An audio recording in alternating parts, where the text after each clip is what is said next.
So first we're going to talk about where we are, what is the impact on the grid, what are the needs from the grid, and what's the position of electric vehicle here. And you as charge point operators, many of you are probably charge point operators or drivers, how you can support the grid. That will be the topic today for me.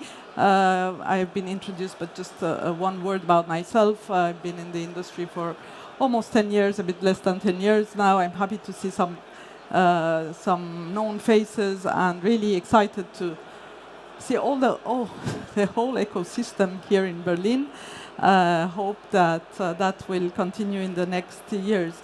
So, starting with the context and a bit of outlook here. Today we have, I'm focusing on Europe, and in Europe we have something around 14.5. We had, end of 2024, 14.5 million vehicles on the road, which is growing tremendously.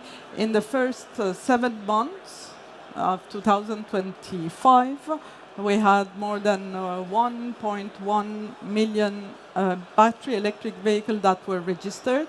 So we can see this growth, and we are witnessing this growth. We just heard in the conference today that we have all to be cautious about what's happening in Europe, and we do hope that the 2035 targets will not be challenged. That is what we all have to fight for. But because of the regulation, and also because of some ESG commitment of corporate cars, because of the advantages TCOs, these sales are continuing and the growth is there. So that is for what's happening today. Every country is not, the sales are not equal in all countries.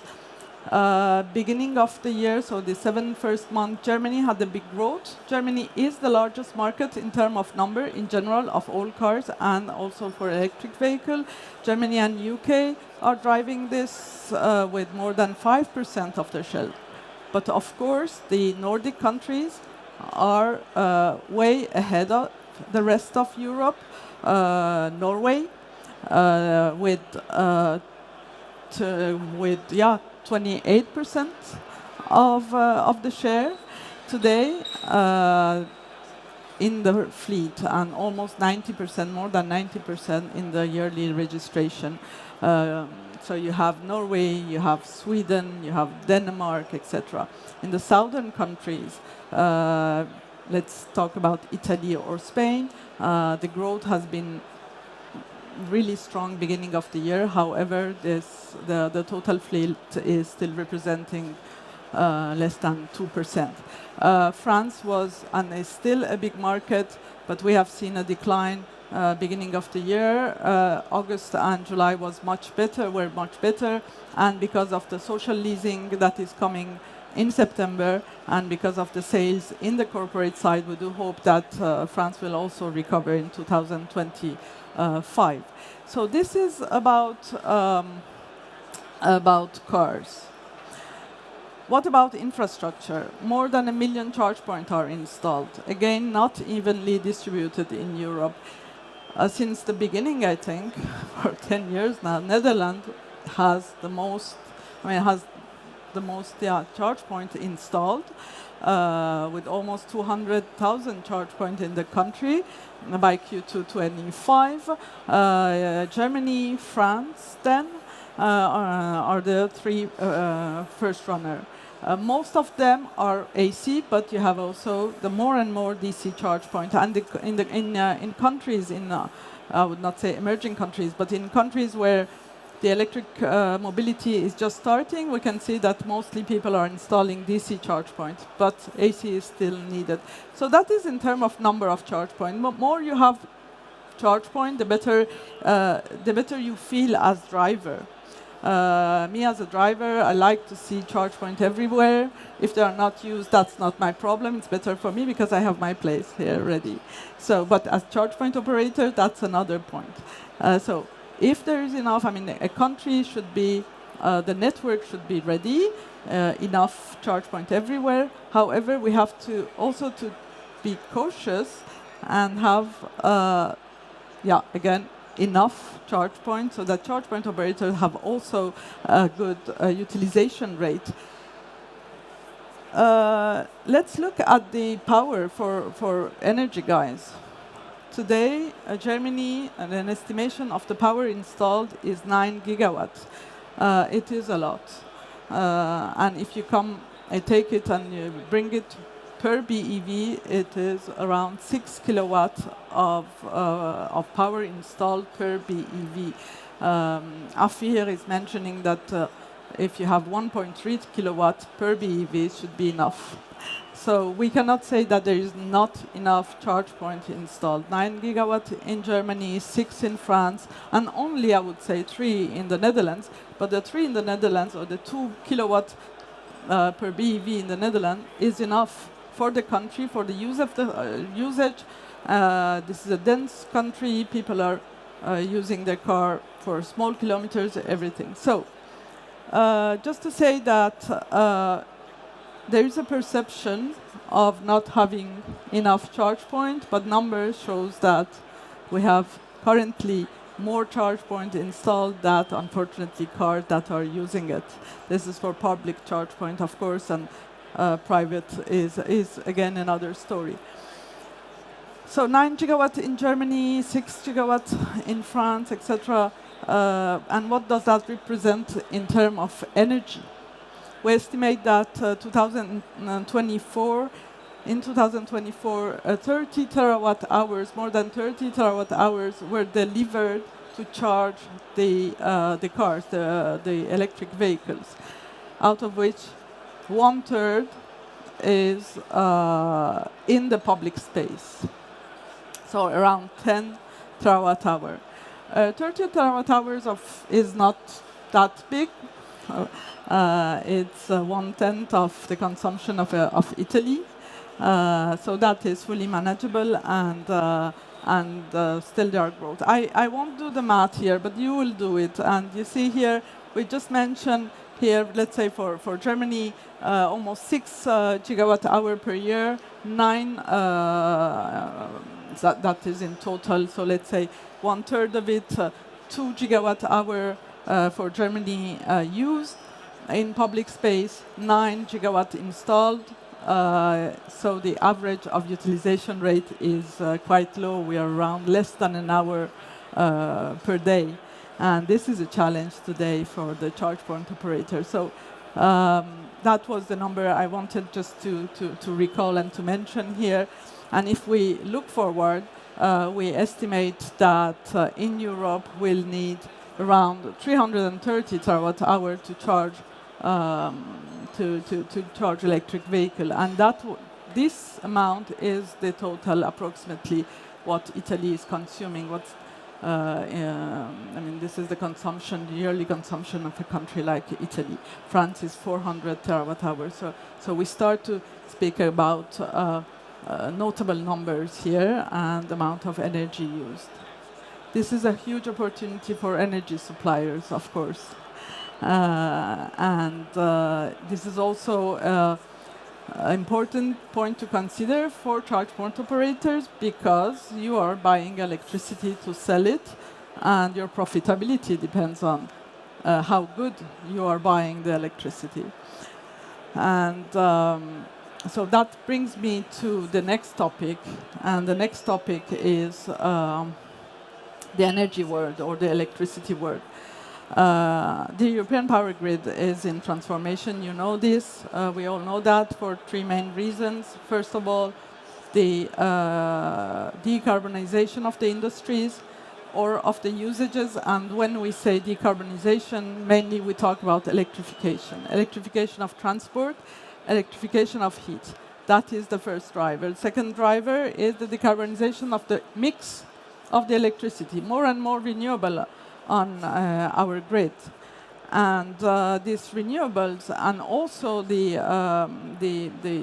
usages are distributed, and this decentralization is a big topic for grid operators, Previously, you had the generators here, the consumption there, one line. I mean, I'm exaggerating a bit, but that was it.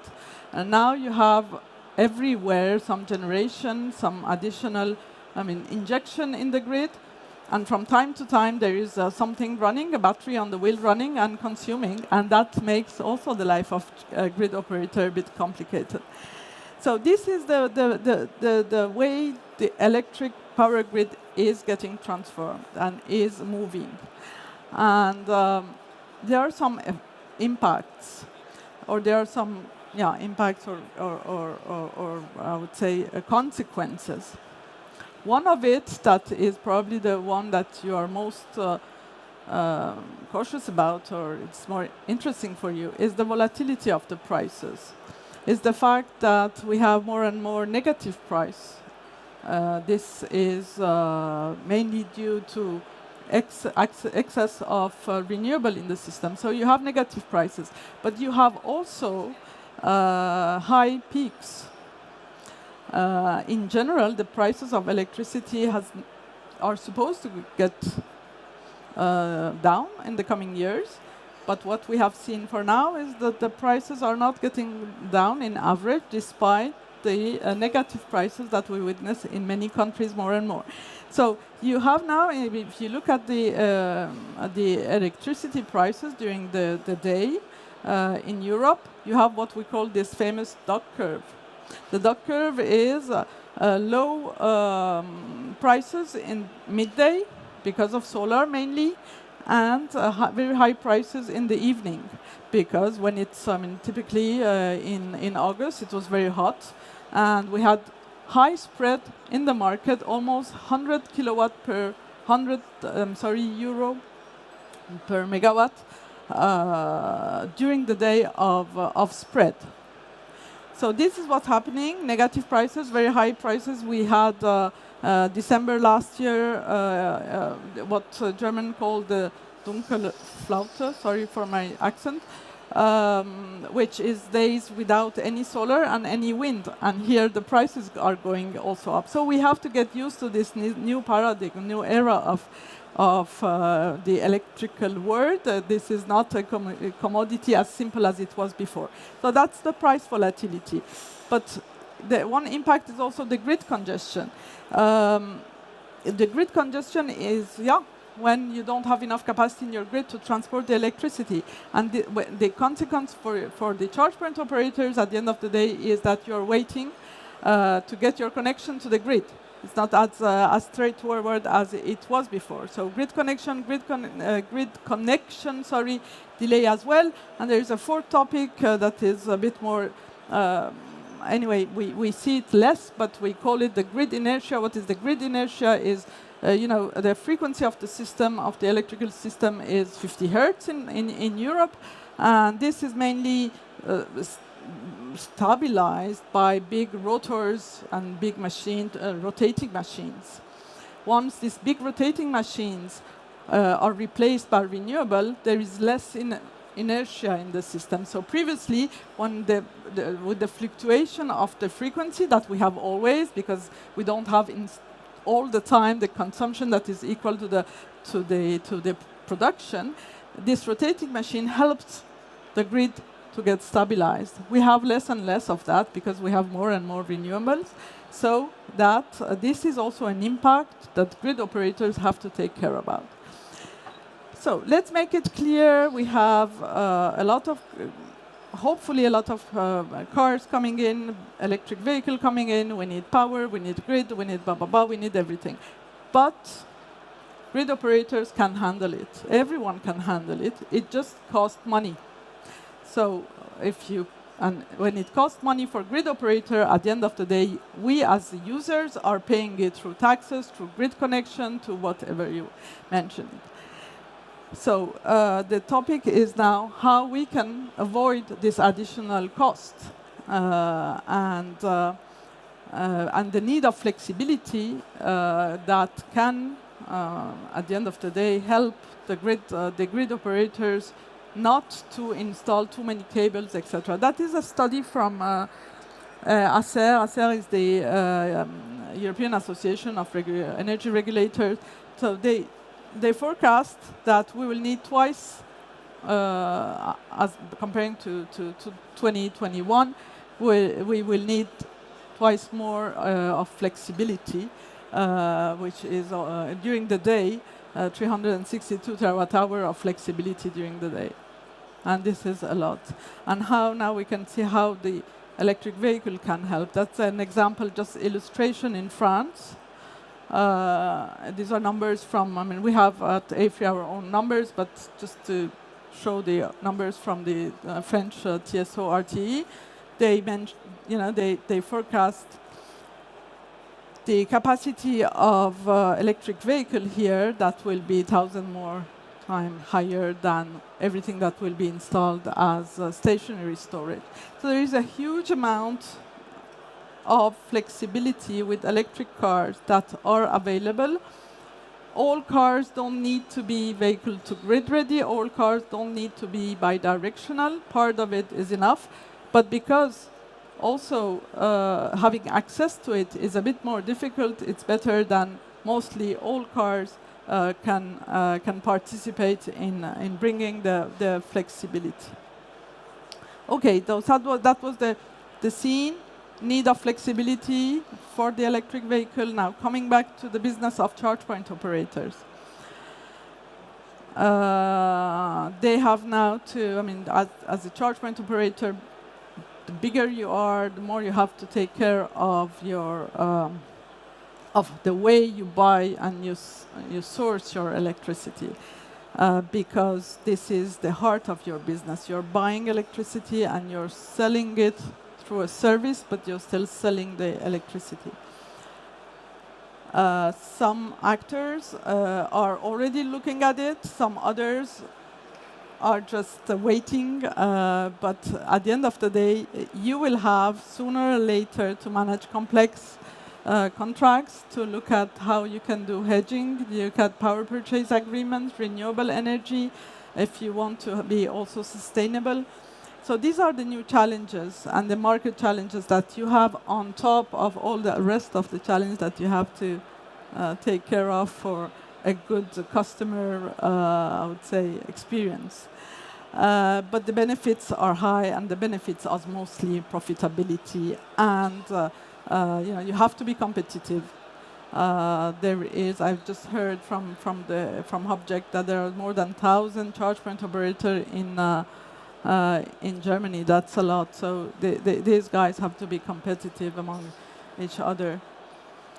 There are different stages here for charge point operator. Don't go to the detail here, but just mentioning that if you're a small charge point operator or at the beginning of your journey, you will get the simple energy contract from your, I would say, classical energy supplier, and that would be enough.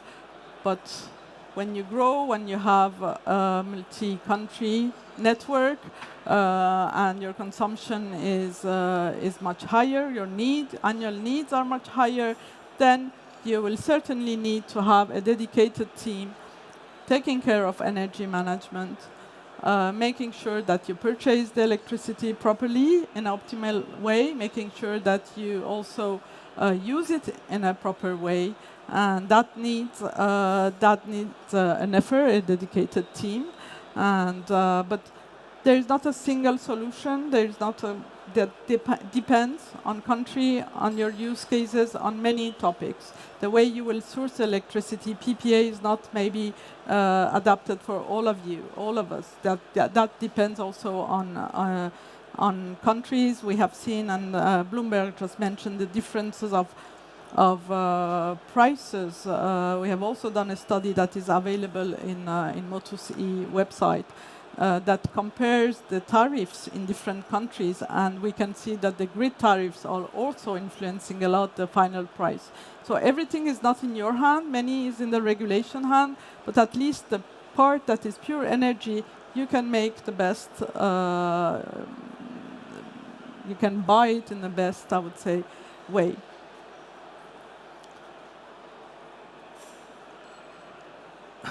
Once you have sourced your electricity properly, the question is, can I, as charge point operator, use the amount of available capacity as flexibility, and how, what can I do with it? So there are different business models where an EV can participate to the electricity market. This is exactly and almost exactly the same use cases that battery energy storage, stationary battery can do. EVs are also capable of doing it if you aggregate them. First of all, you can just, I would say just, but it's not easy, you can do smart charging. You can just charge whenever it is more profitable for you. That can be when the electricity is cheaper if you have dynamic prices. That can be when the electricity is greener if your objective is to reduce the CO2 impact. So you can charge it at the right time. It is normally easy to do, officially easy to do, but in reality, even that one needs interoperability, even that one needs aggregation, data collection, because of the end user and because of the satisfaction of the end user. So that's for unidirectional charging. And then once you have access to the battery of your car, of your customers, you can deliver services to the grid, what we call the ancillary service, to balance the frequency. But you can also do trading and arbitrage. This is what you will profit from the spread. I was mentioning at the beginning of the presentation that this spread in the day that we witness currently, and we estimate that this spread will continue to grow. So you can also do arbitrage and trading here, but you have to be aggregated. And also, why not providing storage as a service? That is the ultimate phase, I would say. If you have enough, there are some flexibility seekers. Grid operators are not the only one. You have also renewable producers, who will need flexibility. So all flexibility seekers can be addressed with electric vehicles. And how to do that? Let's have a quick look on the ecosystem. The value chain is complex. If we just look at the value chain of charging, it's already complex. You have EMSPs, you have CPOs, you have the charger point operator, manufacturers, you have the driver at the center of the situation. And but the electricity ecosystem is not an easy one either. You have balancing responsible parties, you have balancing service provider, you have TSOs, DSOs, you have your electricity supplier, you have the aggregator. That's a lot of people to interact with at the end to play with the battery of your cars. So that is probably one of the reasons why, not only, but one of the reasons why it's not commonly, everyone is not doing smart charging, not talking about vehicle to grid and bidirectionality, because the energy sector is also complex. Important point here is to find the place you want to be, the role you want to play. Do I want to be an energy supplier? Why not? If that is where I think that I can make the most profit or the most money out of my flexibility. Do I want to be an aggregator? Or I am a charge point operator, or I am an EMSP, and I just want to partner with others. This is important to understand what is the ecosystem and what is the role I want to play here. As an actor and as a charge point operator. There is the technical topic. Technical topic, you will hear about vehicle to grid a lot, about interoperability a lot, etc. But at the end of the day, you need bidirectional cars, or you need communicating cars. And there are religion today. Some of the car manufacturers are believing in DC bidirectional, and they don't consider at all talking about AC bidirectional. Some people are thinking that AC bidirectional is everything. From a grid perspective, it's all the same. From a user perspective, it's not all the same. You have to find the best way where the cost is cheaper and you can make the most profit out of it, and you can have it at scale. I let you judge if it's AC or DC, but this is important. And what other thing is important, if you want a smart charge, if you want to do a bidirectional charging, your car has to be parked for a long period of time. Even in public space, that's okay. But you need to have enough time to charge your car, sometimes discharge it, but at least make sure that your driver goes back home with enough charging. So this is the technical part of it. And most of the car manufacturers have the vehicle-to-grid in their strategy. They are thinking it. Some of them are AC, some of them are not, some of them are live. Just talk about Renault, because I work on the topic. Renault 5 is ready and bidirectional. Nissan is following. Polestar, Volvo, you name it, Tesla, etc. By the way, Tesla has just been, they have now a license to be energy provider in France, so we can see their evolution in the energy ecosystem now. So cars are almost ready, not fully ready. There is a lot to be done yet, but you can see that front runners are at least trying to consider this in the roadmap and to provide to the, I would say, to the community the battery.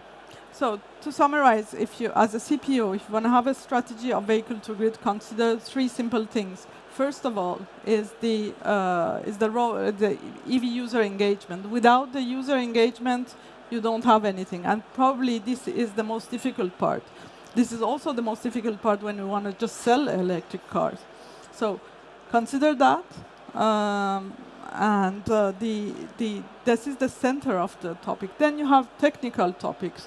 We just talked about cars, AC bidirectional, DC bidirectional, the charge point, but you have also the software.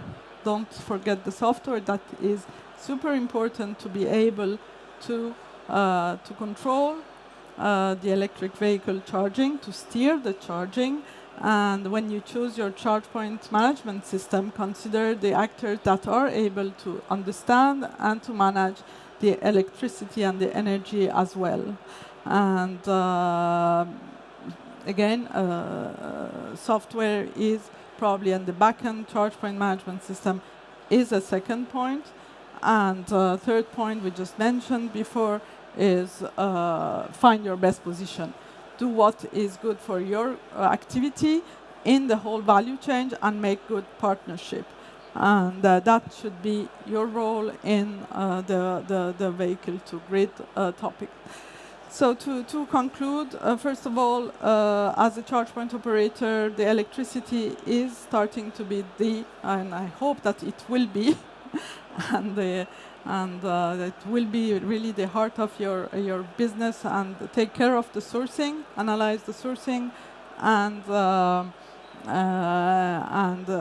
yeah, choose the most optimal way of buying the electricity. That is the first one. And then you have vehicle-to-grid topics with all the difficulty and hurdles, but still there is a business model out of it. We have helped at AFRY some charge point operator to start their journey as V2G providers. So there is a business case out of it, but you have to work on that. Don't forget the end user. The market access and regulation is still not ready, but things are progressing. There is the RED 3 with the exchange of data that is getting ready. There is also the famous requirement for generators that is considering in the network code at the European level, that is considering vehicle-to-grid. The new market rules also are talking about that. So things are coming, but of course, depending on countries, there are very much unclarity still. And yeah, choose your right charge point management system operator as well, because interoperability, because communication, because yeah, all of the software matters. I will conclude on that. I usually like to say that smart charging and the vehicle to grid enable our sustainable ecosystem of energy ecosystem, because they help integrating renewables, because they help a more sustainable business case for charge point operator, and it improves grid resilience. And last but not least, you will extend the battery life expansion, and that will also reduce our need to import resources where we have already in the roads enough capacity and enough flexibility. Thank you very much for your attention.